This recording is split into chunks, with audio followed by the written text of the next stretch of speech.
There we are. Ladies and gentlemen, today I have a very special guest. I have John Wesley Wheeler III, my father on the podcast, to largely, well, we were going to maybe talk about Project 2025 and various other things, Yeah. but we've been eating buffet and drinking beer all day, and we're into a jovial of spirits Yeah, to go with all that, and that's more of a Chris Exhale foil hat topic for us to cover at a perhaps a later date, maybe slightly after the fall of society, which will be fine. Also, my mom is over there on the I don't know if you can be heard. Every once in a while, Alexis comes down the stairs and yells, and it actually kind of does get picked up on the microphone. So you might, if you project a little, someone might hear you in the Ed McMahon over on the other part of the couch there. But are we going to come and wave to everybody? There we go. There's my parents. We went to the Camden Social, which is down the street, that I've actually talked about on the podcast multiple times because we live in kind of a... Yeah, there it is. I was trying to show him Terry, but I guess it's just no, the lights are going to just kind of mess with it. But, This is why we keep old folks away from the electronics, kids. Well... Derek from work is actually not too much younger than you guys, and also truthfully, I think maybe he actually might be more befuddled by technology. I think he's only 50, so or he's turning 50 or something like that. But he's still. Derek is my yard beer friend, where he was I'll help you work on that fence. You want to, just get a 12-pack, and it's always good to know somebody like that. And it is, and Derek he listens to this too, and is on it occasionally, and he was very sweetly my car, which is my favorite car I've ever owned, and a symbol of my I'm doing slightly better, so I went a little crazy life. But when I was getting it towed to go get it fixed, I don't think it's gonna be that big of a problem or whatever. But I was a little afraid to drive it to the place, and I was waiting around for the tow truck, and I was like, he drives kind of on side streets, basically past the house to get to work, and he's given me a ride before when I was selling the Prius and everything. And I was like, hey, did you show up at work already? Can you pick me up? And he kind of went in sort of early, and he's like, no, but. I can leave and come and get you. I'm like, no, Derek, you don't have to do that, man. I appreciate it, but it's you don't gotta leave work to come and get me. They did give me I guess I did end up with a roadside, one free Uber or Lyft ride or whatever. Yeah. So I'll just use that, and then I'll after work I'll go down to Lancer and get the sweet 2007 Toyota Camry that they gave me as a drive of the life. It is actually in good shape and everything. But one funny story, speaking of music on a slightly different level, my friend Peter from Florida was in town for a while, and we were driving around, and he's like, John, we have to get tunes on this thing. And I'm like, I sat in the parking lot of Lancer for 20 minutes, and I was like, Peter, I don't. And he's like, no, I can figure it out. And then he finally looked it has a touch screen, but it was not allowing us to play music through the phone or whatever. Yeah. And then he got the instructions out of the glove box, and he's like, oh, this is a 2007. And I'm like, uh-huh. Didn't you tell him that part? Well, I didn't know. I was this. All I said was, I think this car is older, and I don't think it can do. It has Bluetooth, but it's to talk on the phone. Because it's in 2006 or 7. Do you remember being able to just hook your telephone up to the car to play music? We are now in that time where we kind of feel like we've been doing that forever. Yeah. We weren't doing that back then. That wasn't a thing. And so it's it will absolutely let you take a staticky, garbly phone call through the speakers or whatever, but you're not going to be able to. I did eventually find an 1/8 inch jack, and I'm like, okay, so I could rig it up to something, whatever. But also that was very, very, very, very hidden in the car. Both of us were climbing all over. Was it in the glove box? It was in this it has some doors and things, compartments, but there was one under the screen stuff and buttons, and I had looked in there and I couldn't find it, but he was up he's a skinnier guy. He's upside down in the seat looking. He's like, no, it's in the top underneath. With a flashlight, oh, okay. And then by then he was the next day he was leaving. So I'm we were put it in the most inaccessible place. Yeah, possible. And I'm I wouldn't take bets on it, but I kind of feel if we plug something into that, no music's gonna come out of it anyway. But I don't know. I haven't tried it yet or whatever. But I mean, yeah, they maintain it because they're like one of the only car places that'll accept European sports cars, which weirdly mine is, and they know what they're doing or whatever. Like, I actually took the Mini to a normal oil change. I'm like, oil changes aren't that weird. No. It took 4 hours for them to figure. They were like, we'll have it done in 15 minutes. They didn't know where the filter was or something? And I had to take it back because they didn't get it in there right, and it was leaking oil. And that, by the way, that has nothing to do with what's happening now because it was like 7 months ago. So I'm like, no, they didn't do nothing. But I realized, I'm like, I might have to take it to Lancer to change the damn oil. I'm really surprised they had trouble with that, though. The thing is like Mini Coopers in general, some of them that you see on the road, they're a little weird, but places can kind of deal with them. The Paceman is almost, it's like a Tucker Talisman. It's like the car Leland Gaunt drove, and like, they're like, what the hell is a Mini Cooper Paceman? I've never heard. Oh, they made those for 3 years in Austria, where they opened a temporary factory and then decided to move it back to the UK or whatever. So they made these things. Even if I put like 50,000 more miles on it, I'll sell it probably for, and I don't destroy it, like more than I bought it. I mean, people are like, good. They're becoming increasingly rare. The only thing with that is getting it dealt with is like kind of like. People don't know. We tried to Google it and it kept showing us like the Countryman's and stuff, and those don't. That's not it. Those don't have stuff in the same parts will work, but the stuff's not in all this, not in all the same places. And the fact that it came with like a stock turbocharger and stuff, they're just like, we don't.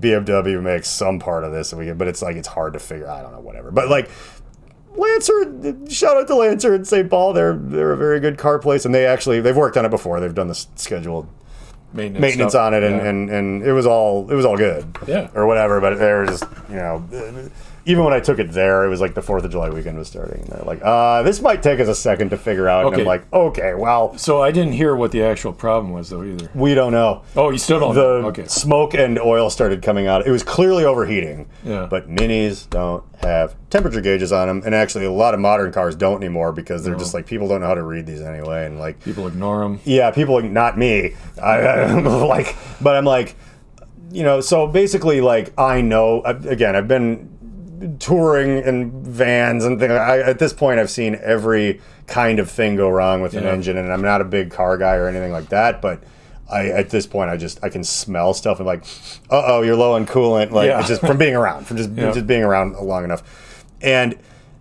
so I was like, it's making all those noises that when you stop after it's gotten too hot, it's kind of tink, tink, tink. It's like, okay, this is overheating. Like this is like, I gotta stop. I got to turn this car off and leave it where it is right now. Cool off. And all that. It's like, it's not saying anything to me, but I'm like, I can clearly, guys, it's overheating. They only had a little bit of time before the long weekend to kind of mess with it a little. And they're like, we can't get it to do what it was doing again. And I'm like, well, how's it driving? And they're like, as if nothing's wrong with it. I'm like, okay. So like, whatever it is, it's like a sensor. It's like a something. I thought I was going to need like a new engine because of how kind of bad it seemed to me for a second. There's like smoke and that's oil a bad symptom. Yes. But they're like, it's not doing any of that stuff. And I'm like, there's no oil leaking out of it. And I'm like, no, I think it has to get too hot first. I think it's like the metal expands and then oil leaks out or whatever. And those seals are probably something they'll have to replace. And I'm sure that's not going to be cheap, but it's not like a new engine. Like I'm still paying it off. I don't want to have to put a new engine in it. That would be very, very, very crappy. But it's like, if I needed to do that, it would not be driving like there was absolutely nothing. No. It would be driving barely. Like it would be all shaking around to be throwing the check engine light didn't even come on. So whatever it is just something's clogged. There's I don't know. So that's just something. Really weird that the check engine light didn't come on. Why the heck wouldn't that come on? You think it only does if there's certain. It's basically having a stroke, right? Yeah, well, I think. Here's my theory, because I looked up I looked in the coolant's full and neon green, no oils in it, like it was hot. Like even after I let it sit for a while, it was very hot. So I'm like, okay, the coolant's not getting cooled. Really something's weird here. It didn't appear that there was any coolant in the oil, and the thing when like a head gasket blows, which sucks, coolant gets in the pistons. Now, if the pistons misfire even once, that check engine light's coming on. Like big time, that's one of the major reasons for a check engine is like a malfired, like even if your spark plugs are getting a little old, the check engine light's probably coming on. So whatever, and then that's like a giant thing that happens with that. So I'm like, okay. So I was looking up, well, why would, what are the most common reasons like this type of Mini Cooper might overheat? And they're like, well, one of the big ones is the fan can get misaligned. Like if you go over I don't know, if you're driving in Minneapolis, which is like driving on the surface of Mars. Well, they got a few craters. Yeah. Like it's like the fan, it'll turn on, it'll do what it's supposed to be, but it's like not aimed at the right stuff anymore. They're like that in these that can happen. Okay. So I'm like, and on my exit to 94 to like go to work, it's like I slow down. I mean, but I'm still just. It's like at a certain point, like I can't just go down to like 2 miles an hour and because someone will rear end me, But I don't go like 90 miles an hour. That would be stupid. But it's like it's enough and it's every day that it's like if all it takes is like a piece of metal getting bent, and it's like that makes me kind of think that's what it is because it's like they're like nothing seems to be. So it's all it is well the fan's just like that. So if you drive it long enough, it just gets hotter than it's supposed to. If it gets hotter than it's supposed to, you're not getting a check engine light until it hits like if I had driven it for like 5 more minutes past when I stopped, I'll bet the code warning would have showed because it's like, dude, your engine is really, really, really, really hot. But for now, it's just a little too hot. But nothing else is going wrong. It's just it's like it doesn't really grok that the air is not passing over it the way it's supposed to. It's just not quite enough for it to go something's wrong. It's just going to get hotter and hotter. And it's like, well, maybe he's just going really fast and it's hot out today and maybe he'll stop. And it just there's like a critical mass it has to hit before it goes, hey, you're breaking your car. Yeah.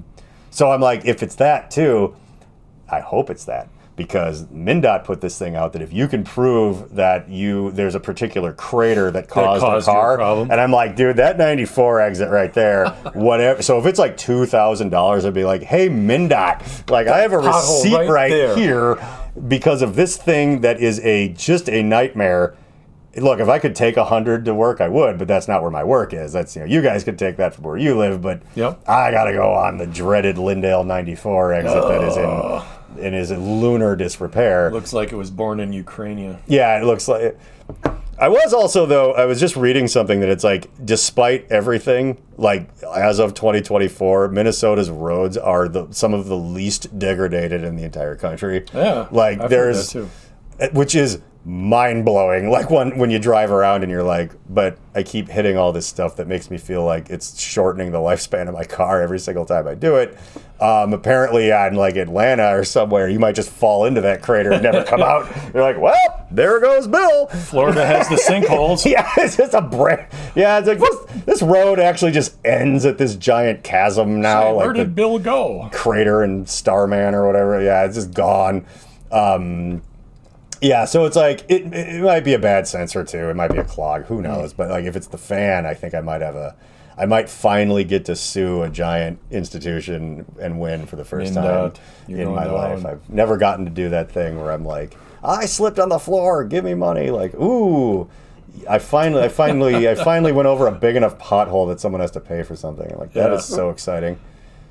This whole thing where like in life is not like Monopoly. Like you run into things where you suddenly have to pay thousands of dollars, but I'm never like, I was gardening and found like a briefcase full of old $100 bills. Like, I've never just accidentally made $2,000. Like how come that never happens? Like, is that a gold bar I took the toilet out and look what I found. You hear about people finding bags of gold in their backyard. Where's my pirate treasure when I'm gardening? Dag nabbit. I know. I've never struck oil it's not. I don't. Having learned a little bit more about this, it's like Alexis and I own this house, but we probably don't own the mineral rights. Somebody else could just like if there's like a diamonds in the dirt, we'd have to make sure no one found out about it. And we just dug. It's like, how come you guys are digging a 50-foot shaft under your like? We thought we needed more basement space. Hey, we're putting like it's. Looking like we're getting Trump again, so we're building a bomb shelter. Tornado shelter. That low? Like, hey, we don't know what's going to happen here. Big bombs could be coming. Yeah, gotta go as deep as we can, except for we would just hit landfill because the... actually, parts of Richfield, too, but, like, there's a lot of sort of artificial... Well, I know in my parents' house in Roseville, when we were trying to dig the holes to put the deck piers in, we kept running into concrete and crap that they had dumped in that neighborhood for a long, long time to fill it up. Yep. My dad actually pulled out a big chunk of somebody's step. Wow. Yeah, that's me and Bernard, when we were like way younger and hanging out in his backyard, and also was in his mom's backyard in Richfield. Yeah, Richfield. We were digging a hole because that's what you do. Yeah. And we found like ancient someplace. plastic cups and things that were that's when I think his mom came out. She's like, "Oh, this is all landfill. Like this is all just garbage. Like basically under here." Yeah, in 200 years it'll be an archaeological dig, though. So. Oh yeah, it'll be like. Dr. Jones, someday even you may be worth something if we find it. This watch is worth nothing, but if I bury it for 10,000 years, we are simply passing through history. The Ark is history. But yeah, North is like that too, except it's like garbage and silt from the river.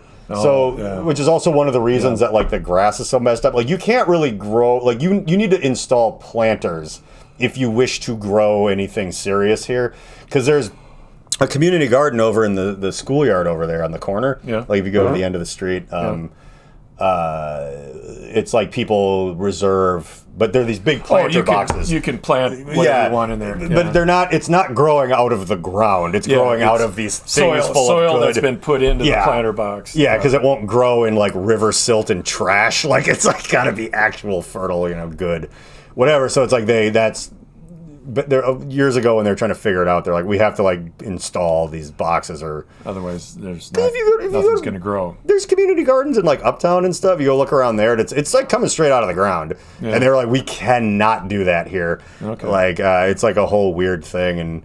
And also interestingly, like being on the neighborhood board, there's people who have come in and talked about like the history of the like, oh, who originally built like and like, because there's some historical markers that we kind of.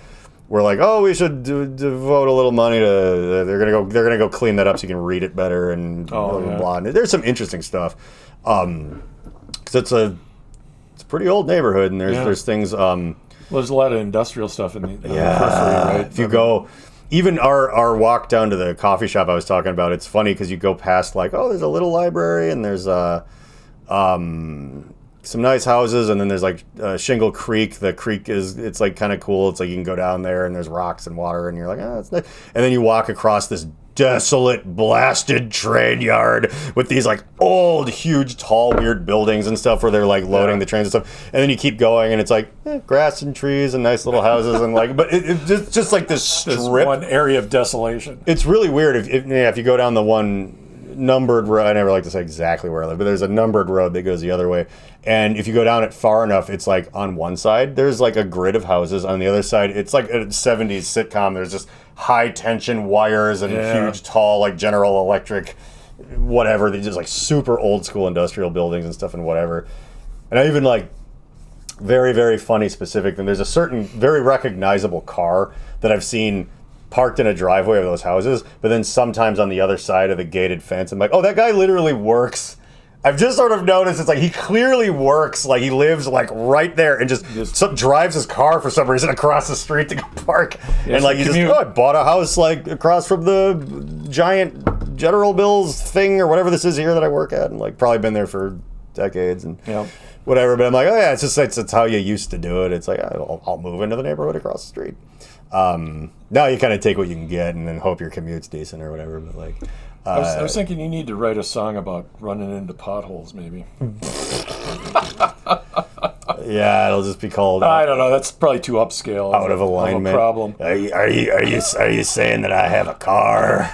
Yeah. I hop the train. I ride the rails. I ride the rail. You know, like they don't charge you nothing if they can't find you. That's all. But okay, we were going to talk about I've been working on this. I think I have not really mentioned it on here. I don't think. It's like if you're listening to this, you're probably vaguely aware that I did a lot of music at one point. And, I remember hearing that once. Yeah, I used to be gone for long periods of time doing it. But I kind of got a little jilted about it around 2021 and this whole thing. And jilted or jaded? Jilted. because it was like Jaded is I think I might be wrong, but I'd say a lot of things on this podcast, and it's like if Joe Rogan doesn't have to check on whether or not he's correct about anything or knows he's not, is doing it anyway. Me. Okay, well then you can fact check I me. might know a word or two. I told the truth so much that the CNN fact checker machine exploded. It exploded. I told the truth so big. So bigly. But I believe that Jaded is more of an it's a bigger, longer process of being kind of tired of everything. Yeah, Jaded. Jilted is when done that. I think the institutionally have very much been just sort of like pushed to the side specifically. You're just like okay. Yeah. And in most cases, it would be perhaps the education system or what you're just kind of like, okay, whatever. But here it's like the fact that a few things own all the venues, and there's a couple of people on a power trip that, to avoid getting sued, threw me under the bus a little bit, which is a little like, John's done some things, and it's like I would love to have everything gotten messed up for something I actually did, rather than something that someone imagined. Because the kind of stuff I would do is a little bit more glorious than having an annoying, vegan band say that we threw hot dogs at them. And like the people at the show did that. I heard that story. I was outside, but okay. But in order to not get sued, they're like, well, it would have had to have been the local band because they were the only thing we didn't search. Who else would have done it? In our contract, we were supposed to get extra security, and we did for the paying ticket holder, even though that's who did it because they had a guy working there that kind of, and boy, if that person's camp found out about that, they'd get sued. So it has to be John, even though we know it's not true. So anyway, I was very jilted by that whole thing, and I gave up. That makes sense. And I got sick of it, and also I've been kind of dealing in some combination of either heavy guitars or like pounding techno or maybe even experimental kind of rap, ghost mains, whatever. But it all kind of had a lot of... I've gotten very far away from my guiding light, which was sort of a Nine Inch Nails influence. Yeah. I'm like, okay, I'm trying something. I wanted to try something kind of earthy and piano-y and blues guitar-y and whatever. And the thing that the kismet of you guys being around today is like a lot of my introduction to the blues was actually when I was much younger, because you were a guy that was listening to B.B. King and Muddy Waters and Buddy Guy. And as much as I wasn't actively... Well, I didn't have to actively look for it because usually that's what you were listening to in the house when I was younger. Playing it without headphones. Very familiar with like that stuff, and I've always liked it because I don't know that it's like incredibly apparent to people who are in their teenage years or whatever, but like all rock and roll, including all the way past Judas Priest up to White Zombie and stuff, it all owes everything to early rock and roll, which was informed a lot by the blues. Like there was, in fact, the blue note, that kind of diminished sixth or whatever it is, that was in music that isn't Western. There's smaller degrees of scale, or whatever, like the microtonal scale, and in a lot of African music, there's like kind of this note that you can't hit if you don't, like on a guitar, unless you bend the string. It's between, and that kind of that sort of just kind of like blues note was a standard note, on instruments like that. And then some of the cultural carryover, we're like, well, we have guitars and we can sort of like recreate this sound that we've heard before by bending the notes around and stuff. And like basically like all of the blues that's why it's the blue note, kind of came from that very like kind of interestingly reinterpreted, because you didn't used to bend the strings, or like early European guitar. It's like you don't go like you just play it straight. Yeah, and that wouldn't have been what they did. And it was a very intense sort of. It gave that sound a lot of like weird passion and stuff that you normally couldn't get out of those instruments. Yeah. And then it informed a lot of the like a lot of the vocals where they're singing about, and the times were rough, so you're like singing about, like in songs, typically it's like music is, we're dancing, and it's like, the Grim Reapers are coming. Like, so there was all like the kind of music I started playing when I was younger owes everything roundabout, not me personally, but just throughout the decades of that kind of music. And then as I've gotten a little older, it's like learning to appreciate the roots of where that came from has given me a renewed sort of interest in it, but I do remember all of it from that. It's like a lot of what what you were listening to when I was younger. My interest kind of right here is, where did you get into the blues? Like, if you were listening to Led Zeppelin or something and kind of like, you can trace this back to like where these guys got these ideas from or whatever. Like, well, I mean, you put your finger right on it, because it was Led Zeppelin. That was the first album, the first Led Zeppelin Zeppelin album was the one I just listened to the hell out of, and I just love that good times, bad times. Good times, bad times. I've had my share. And then and I loved. I've always been a fan of guitar, so for me, like Zeppelin in particular, they really knew how to find that sound with their guitar. And then it was the Allman Brothers after that, because they were around, but. They were contemporaries almost, right? Like era-wise. I heard maybe. One Way Out from them, and One Way Out was a live song played from one of their concerts, and that one really sealed the deal for me. And I started just checking out other, bluesy sounding bands just to see who I liked and whatnot.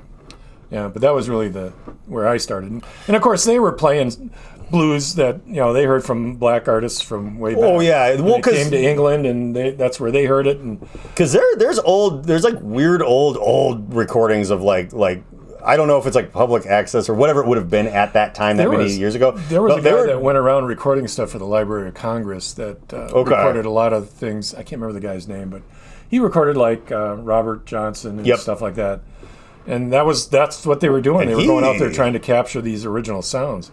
Robert Johnson was like, one of the first recordings, or not, I mean, as far as music. Like, the people had kind of figured out you could record sound onto like a wax cylinder. Like, there's one of like, there exists a recording of Abraham Lincoln talking. Like, it's like it goes back that far. But he was one of the first, like, if someone's like singing a song, we could actually like, instead of just listening to some guy talk or whatever the original idea was, we could actually record this music, and then we would have it. And I think some people realized at some point that if they didn't, this stuff gone. could disappear. It dies with them. Who would ever know what it was? Nope. You would have to, other than memory of it, but it would have to be like it always was before that, which was just written in notation, like Beethoven or something like that. So it's like, we can look at this and guys could play it. And how many of those old blues guys actually wrote down the music they played? A lot of them just learned how to play it, and they could play it again and again and again because they knew it so well. It's the other. As someone who definitely did not go to school for music yet has, I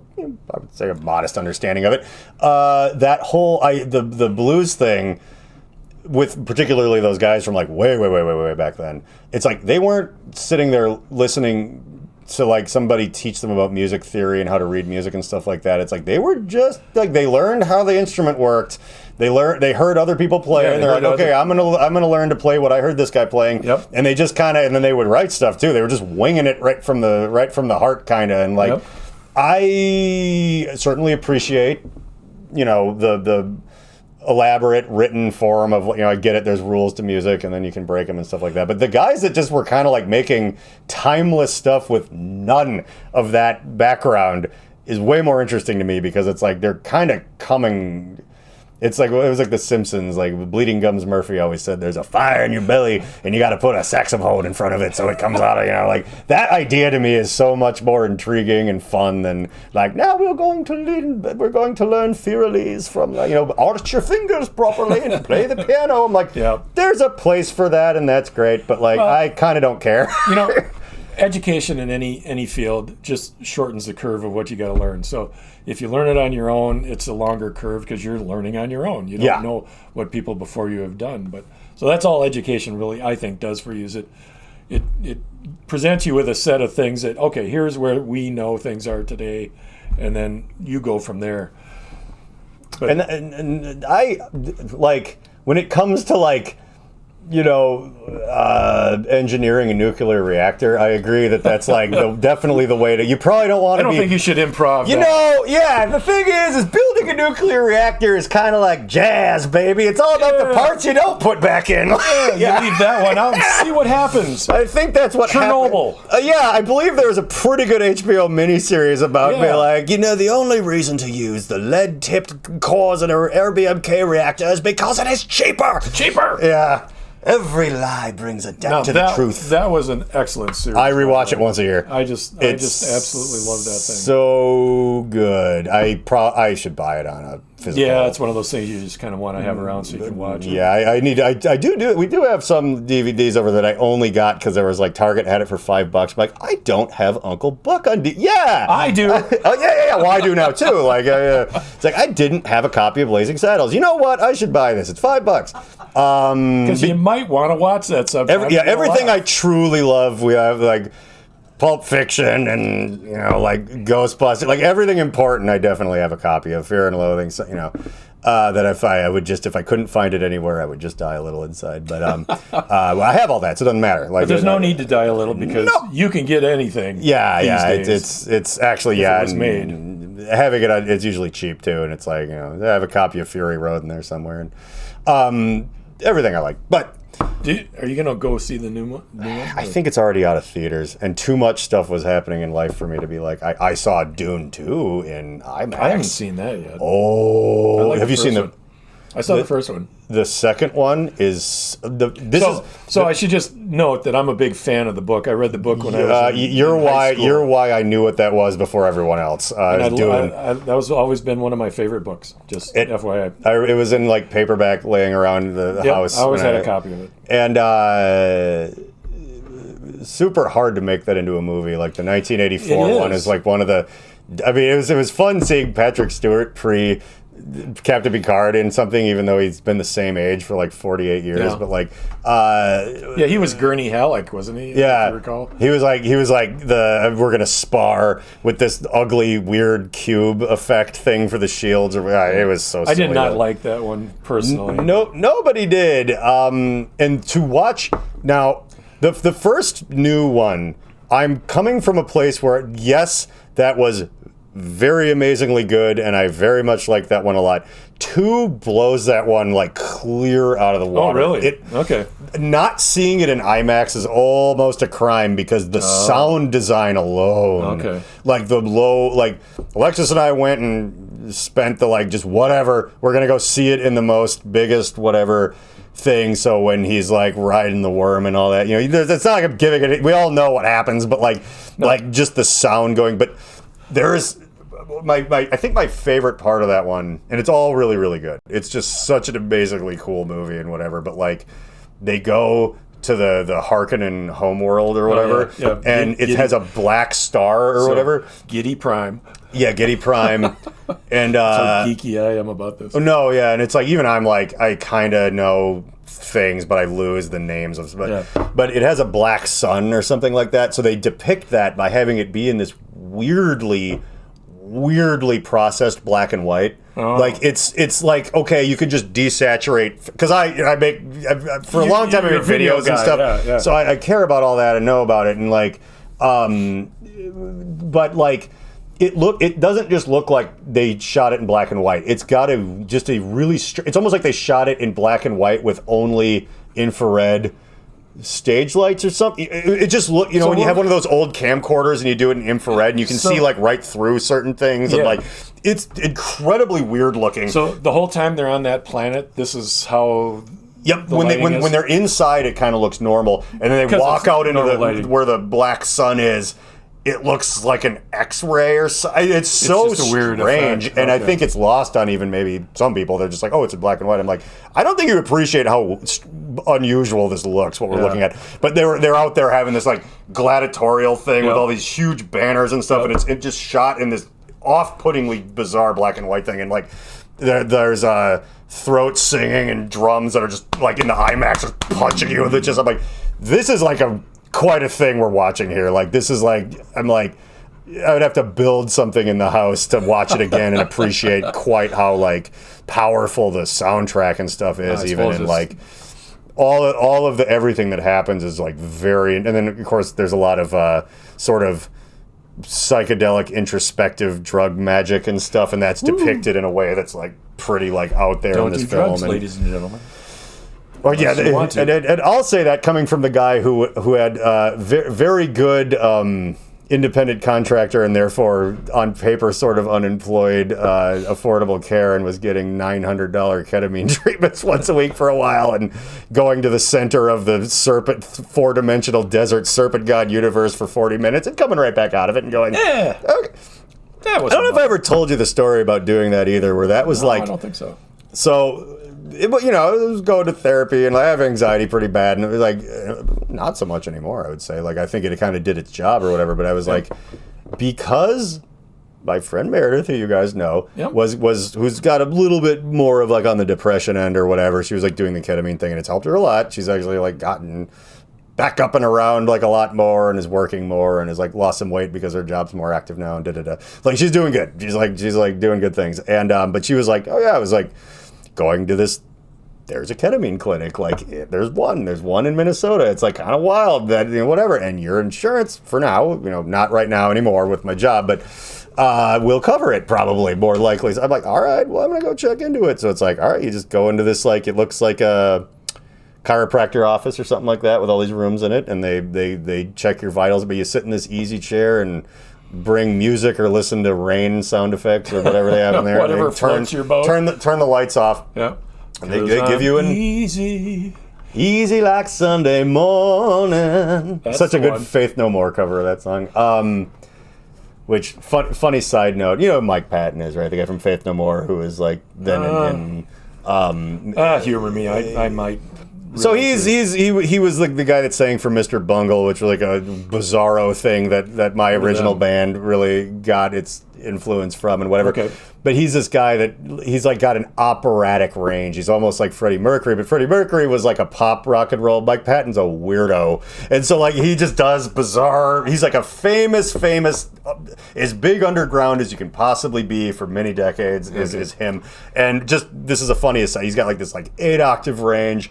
He speaks all these languages. He'll disappear. No, unlike Marcus Brody, he actually does. He will not disappear. There's a thing of them doing a Faith No More reunion. He's like singing part of it, and he's like, I'm going to sing this next part. They were in Europe somewhere. I'm going to sing this next part in Spanish. And he sings it all. I was like, that was actually Portuguese in case you weren't paying attention. And then just goes back into just showing off like a total. But he's got like slick back hair, but he's technically a metal guy. Like technically, etymologically, he came from the world of metal. And I was showing Alexis.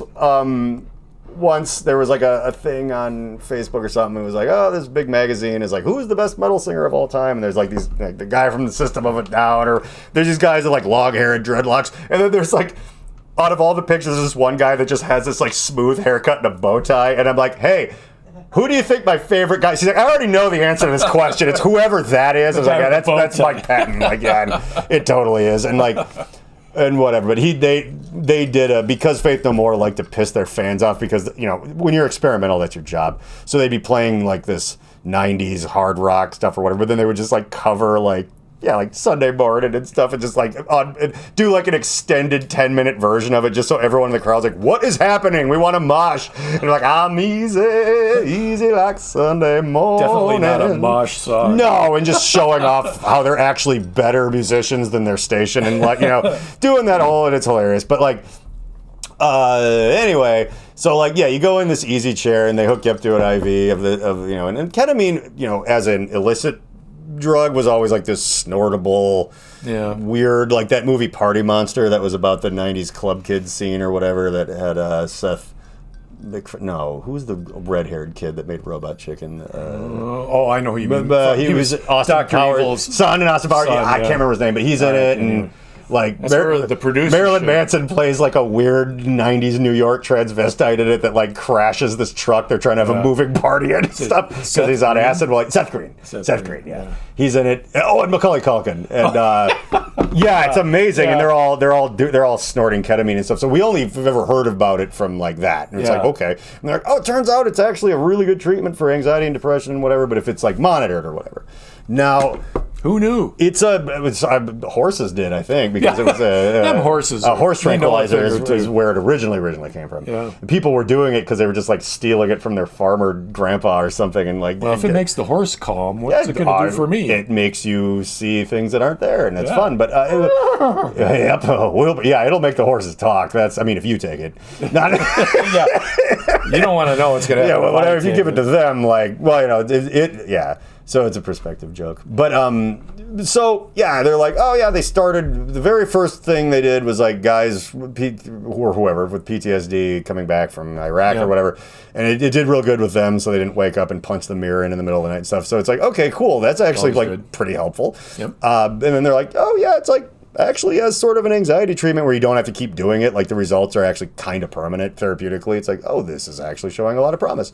So I'm like, I could feel slightly better. Why not? Like, I'll sign up for this because I can. And so, yeah, you go in there, they turn the lights down low, they come in and they check your vitals a couple times during, and it's like 45 minutes. And unlike other things like acid and it's not like gonna last for. It's as soon as they shut the pump off, like 5 minutes later, it's like nothing it's like happened. You never had it. Yeah, it's totally weird. Yeah. It's only going on like while you're doing it. But then the lasting results are you're kind of like whistling while you work just a little more. You kind of find that like for the next 3 weeks even, you're, oh, I feel. Yeah, always look on the bright side of life. Very. Everyone who wants to be crucified over there, raise your hand. Raise your hand. Yeah, they're all nailed to it. But like, yeah, so I try this, and there's a famous Hunter S. Thompson quote where I believe it was from the book version of Fear and Loathing. I don't think it made it into the movie, but he's like, a certain kind of person is eventually you get used to the idea of seeing your dead grandmother crawling up your leg with a knife in her teeth, and to other people, the very first time that can be a bit jarring. Like, whatever, like it's just like so. In that vein, they call it a disassociative, basically, and you're very not in your body, very like I was like having a sort of a conversation with the entire universe that was also part of me and everyone, and I this whole thing, I just kept my eyes closed. Some people kind of like just turn the lights down and keep their eyes open. I'm like, if I opened them, I would get so dizzy I'd get nauseous. So I was like, and they were like, you could get nauseous, and I figured it out. I'm like, if you just mirror and keep your eyes shut, like if you do that, you just ride the whole thing out. Yep. I was fine. I'm just, I keep them closed, and there's a lot for me to look at, but like I keep my eyes shut, and just kind of like this whole weird seeing all these things and having all these ideas and stuff, and the attending guy, the very first time they kind of sit in there with you a bit more. They'll kind of leave you alone if you go back and do it a few times. But like they kind of are like, okay, they want to know how you're going to handle it. Let's see.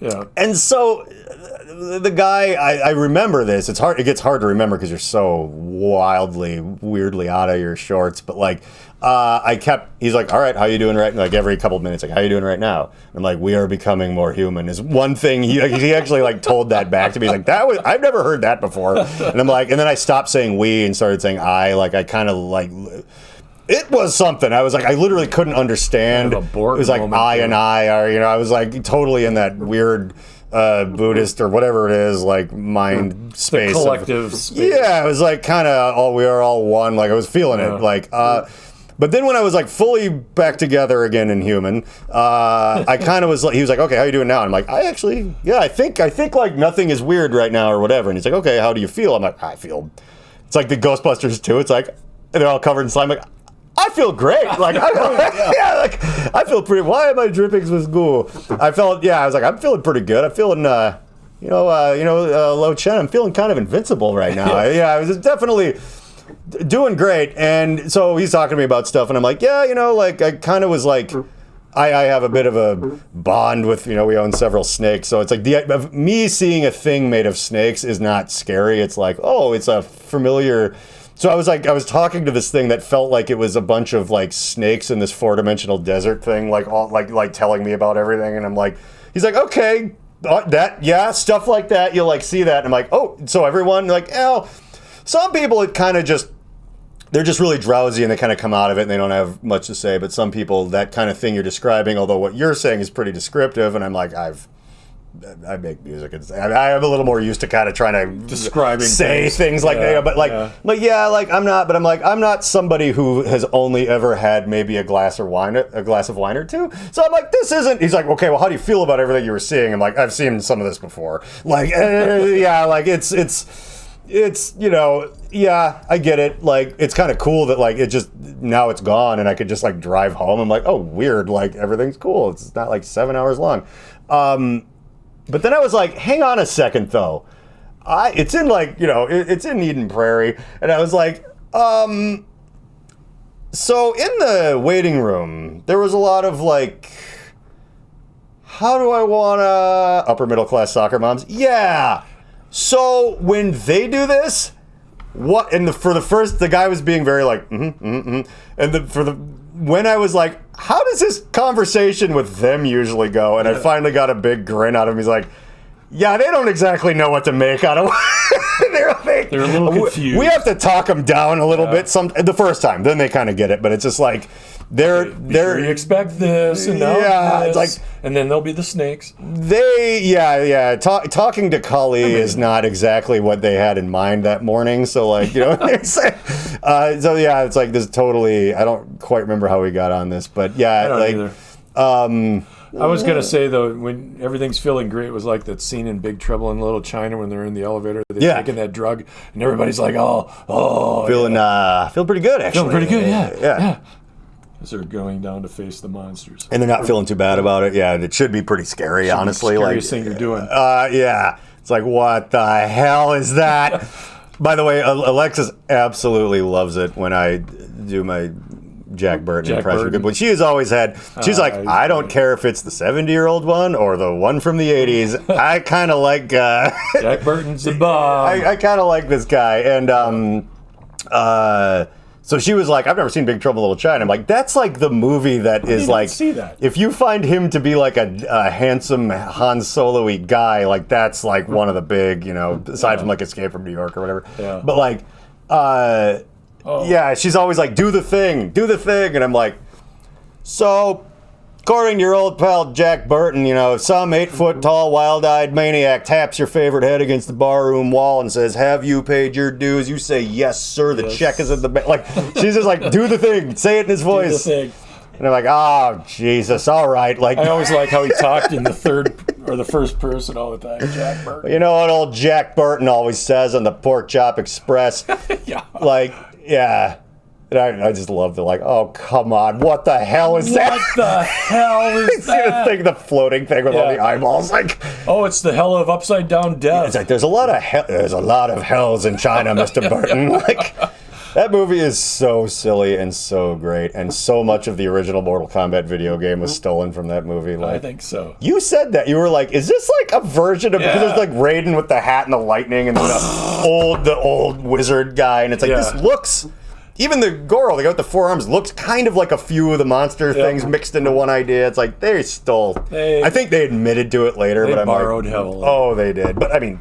I'm not mad at it. Good on them. It was fun. It's kind of really cool, but yeah, at the time, and they're on like number 14 of those games. They still make new ones now, and they're it's funny. I never thought I'd see the day, but it's too hard.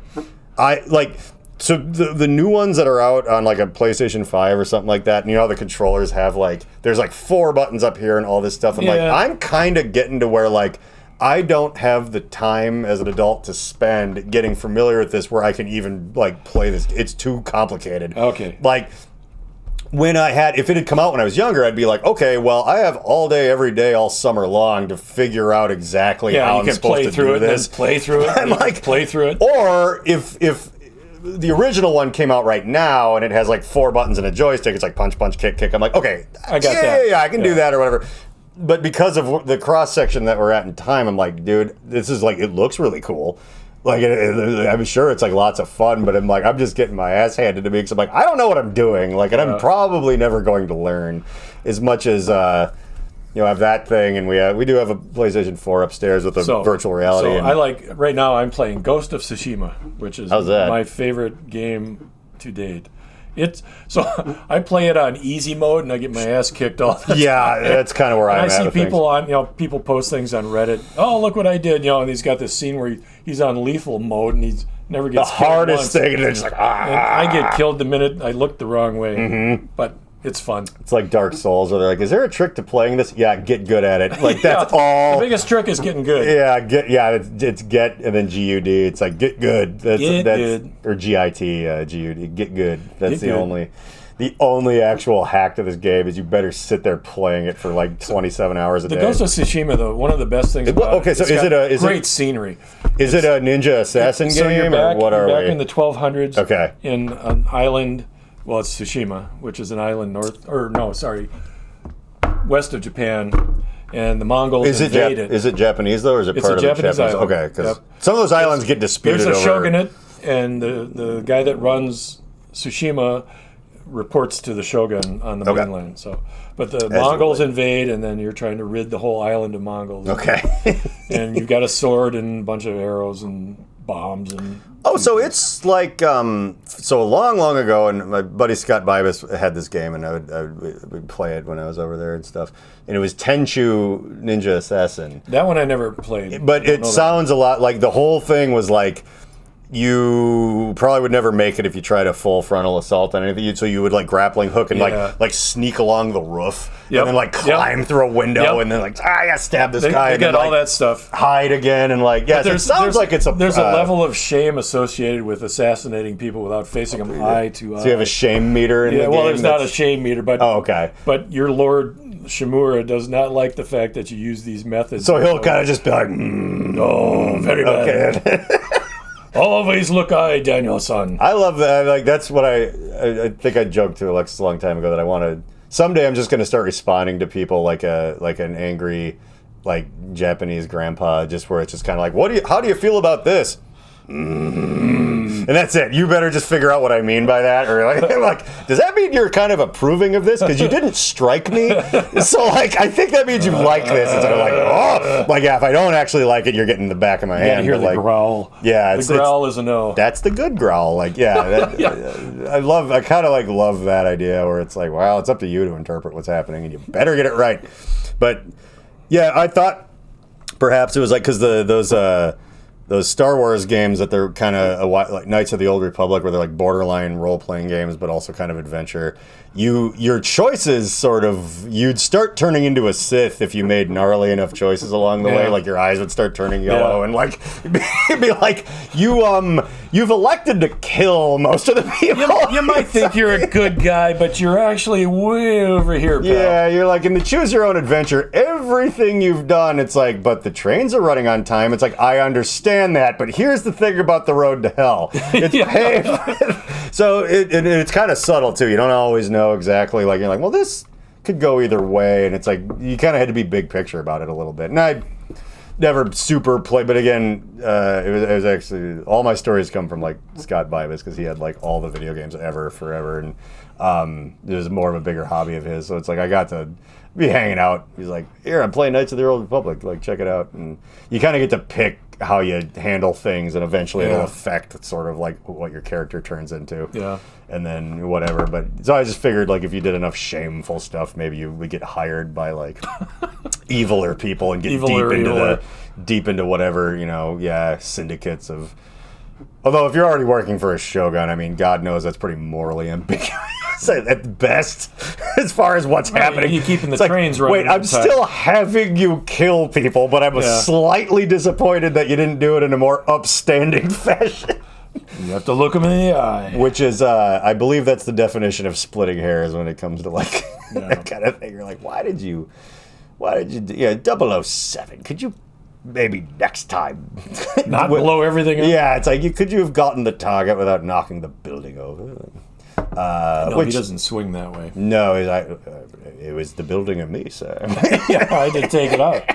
It couldn't be helped. I recently had there was something like all of them are on Amazon or something, but they recently were like took them off, like all the Bonds. So I was like trying to watch all, because there's like a bunch of the. I don't even know how many there are. There's like 27 or something. Okay. So I found a box set and it actually cost like hundreds of dollars. So it's like, dude, there's a lot of movies in here, even at $5 a piece. This is like, and I think it was maybe a little more than that, but they were like, this is going to be gone in like 34 days or something. So I'm like, okay, well, like, how many can you watch? I got through a bunch of. I kind of went a little out of order. It's like I hadn't seen all the Craig ones. Yeah. I'd seen Casino Royale, and I'd seen Quantum of Solace, but I hadn't seen Skyfall. And who's your favorite Bond? Do you have a favorite Bond? Unfortunately, I'm too like of many minds about things to exactly pick favorite, but I can pick favorites for reasons. Yeah, okay. And so Sean Connery is the funnest for being like a 60s like And there's a very funny. So like, Alexis is somebody who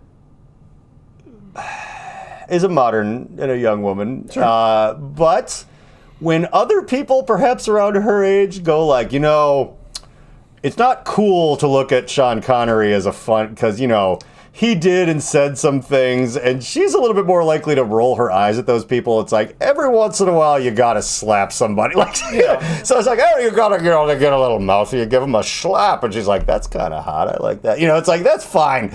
And so, like, in that weird way of, like I was watching one of those, and she kind of like came into the living room like right when he was like, bam, and she just like sat down. She's like, she had it coming. Anyway, like, hey, what do you want for dinner? Like, and that's like that. Not missing a beat. That aspect of that classic spy movie thing that like Archer's based off of, and all that. Like, I kind of like him, but I kind of like. I think I kind of like Roger Moore the best. Because he was like the very first couple movies he was in, technically he was already sort of too old. Yeah. And so like everything with him had like less to do with being incredibly athletic. It was just more just being smarmy and like shooting people, and like his one-liners I kind of like better. And some of those movies like what's the one where, not The Living Daylights, the Live and Let Die, where it's like they're in New Orleans and Baron Samedi, the voodoo guys and stuff. That one was kind of over the top. That one's incredible though. Like that's like I think one of my favorite Bond movies. Having gone through and watched like GoldenEye, like all of them, as many of them as I could get through. I think I kind of missed a couple, but like. I wasn't going in order. I was looking up online lists of like, okay, like this is going to disappear, and I'll have to eventually buy this. I'm like, okay, like what are the top? There's a bunch of Roger Moore ones up towards the top, so I was like watching those, and that one is just so amazing. And it's like, there's these scenes where there's like, they're having like a New Orleans funeral where they're like playing the sousaphones and like come out with a coffin, and they're just he's just other guy, he's like, whose funeral is it? And this guy in a hat just kind of smiles and goes like, yours. And they just like stab him, and then they like put the coffin down on top of him and like pick him up, and then the music goes from sad to like it happens like more than what, it's like this thing that this is how they kill, this parade just comes and gets you. Like I don't know, there's just the conceptually it's really wild fun. And that one was fun. He was in Moonraker, which is like the most ridiculous Bond movie out of all of them. Also, the bad guy in that looks so much like Tyrion Lannister that it almost feels like he must be his dad or something. He's not though. He's not. But it just like, wow, he looks just like I forget his real name, that actor. But and also I do like that guy as a villain because he has all those lines where he's just like, go check on Mr. Bond, see that some harm comes to him. Yes. Like, it's so dry. The villains always get the good lines. And so like some of the Craig ones are great. So I'll say this: action hero, Daniel Craig, because he actually seems like when you look at him in those movies, it's like that guy's killed people. Like he's like kind of going a little bald. He has that 1,000-yard stare. It's like, okay, you're not just he's a handsome guy, but you're not just like a guy in a suit. Like you're a guy that like shoots people for the government. Like I believe that when I look at you, I'm like, okay, like that's that guy. Connery was the first guy. And it was the very like sort of like based on the books, kind of like it's another time, like you only live twice and stuff. It feels like it's an episode of Mad Men. Still the 50s, right? Yeah, it's very like, okay, this is probably like what guy that wrote the series, Fleming.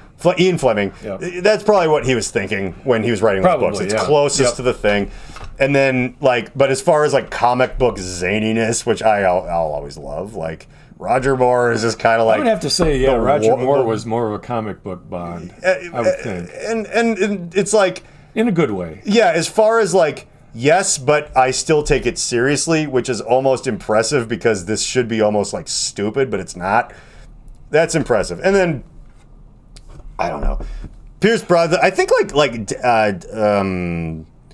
Timothy Dalton is kind of like he doesn't feel like a James Bond to me. FYI, he's the bad guy in The Rocketeer, and that's it. Yeah. That's the only thing I'll ever see him as. I forgot with about his that. weird sideways I like mustache. Dalton. That's who I like. I like the Living Daylights. I like what he did in that one. So I like him. I always pick him as one of my favorites. Okay. I like Daniel Craig, but I always go back to Roger Moore was the guy that was Bond when I was a teenager. Yeah, when you would go to see a movie or something. The Living Daylights came out, and I was like, wow, that's pretty cool. That's not the James Bond I remember. Yeah. They're looking for, right now, they're actively like, there's going to be a new guy soon, and we're going to start this movie. Like, I don't know who, at this point, I don't even know who anybody is anymore. Idris Elba should be the next Bond myself. Is he? Well, he's not too old.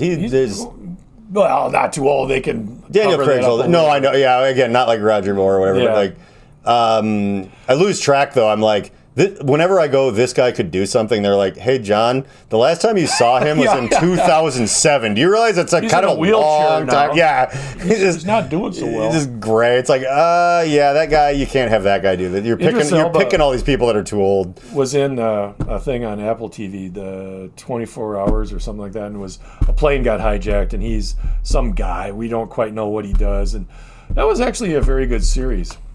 And I was impressed with him. Oh, do we need to do that?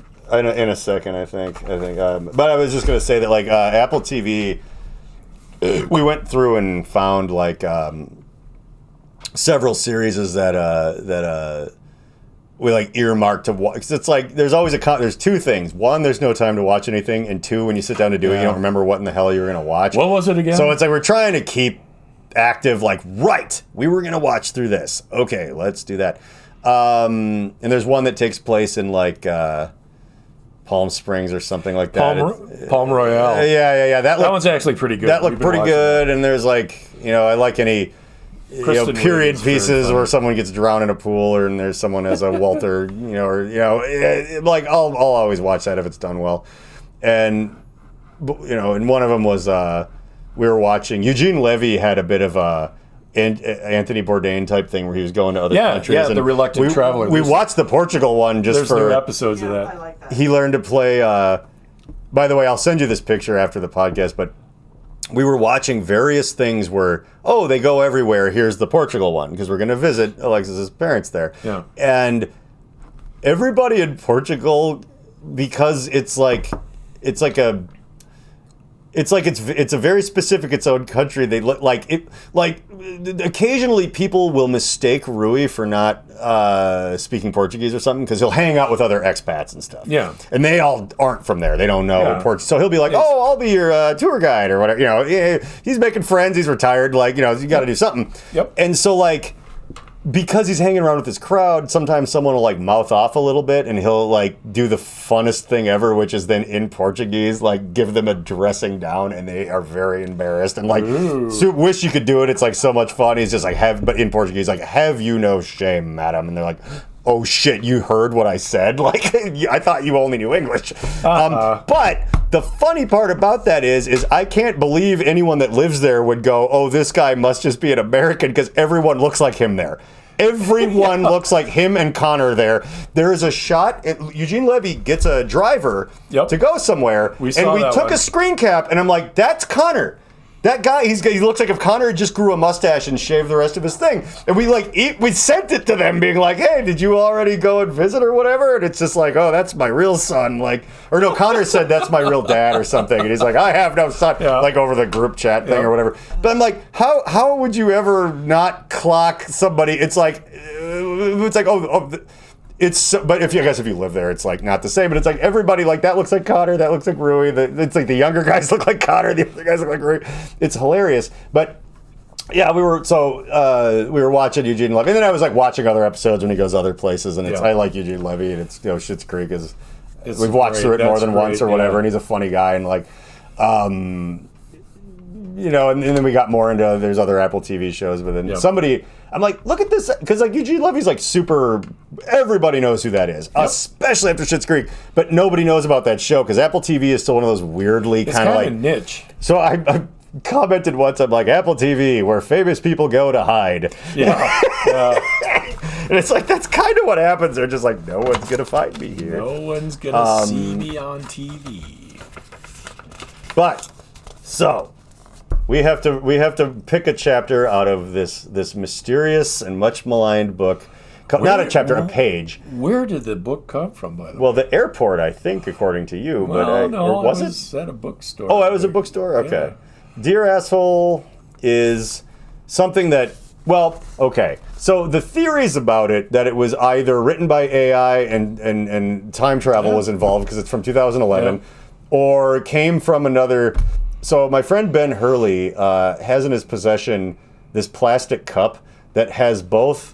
It's got like 3D imprinted on it, the McDonald's M logos, but it's a Taco Bell cup.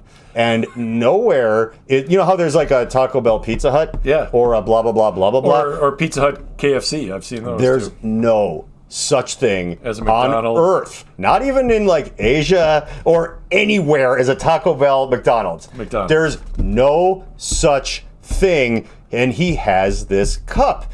And I am like, I think if you were to drink out of that, remember when the guy picks the wrong grail? Yes. Oh, you choose poorly. Yeah, I'm like, you're going to turn into a skeleton. And so I'm like, don't ever do. And Ben is like, I can't necessarily, I don't think that's possible, but I can never drink out of it now that you said that. Yep. There's no way. So I'm like, it's like this horrible cursed object from like another dimensional timeline where like, it's like the cat hisses at it, and it's just like I don't know what this thing is, but anyway, it's been this running joke forever. Wherever that came from is where this came from. I see. This thing where it's just like, why is this setting off a Geiger counter? Like, why, if you put it next to a Ouija board, the lights start flickering in your house? Like, what is happening with this book? And I've told this story in the podcast, and it's I want to get to the book, and I'll let you guys go, but.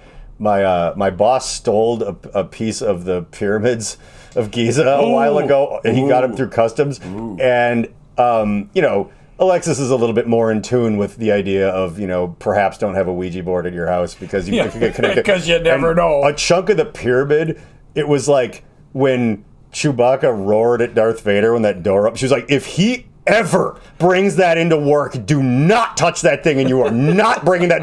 Like, as far as being a little spiritual, like the people that built those things, we don't know who they really are. They're from like 20,000 years earlier than we originally thought. They're not related to anybody that's alive right now. These things are. It's a door to another dimension created by. She sounded like Egon from.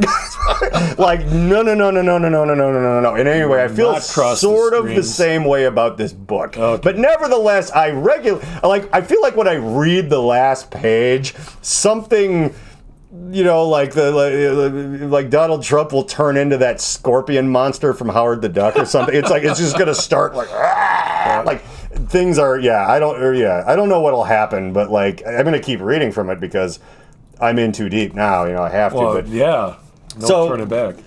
Anyway.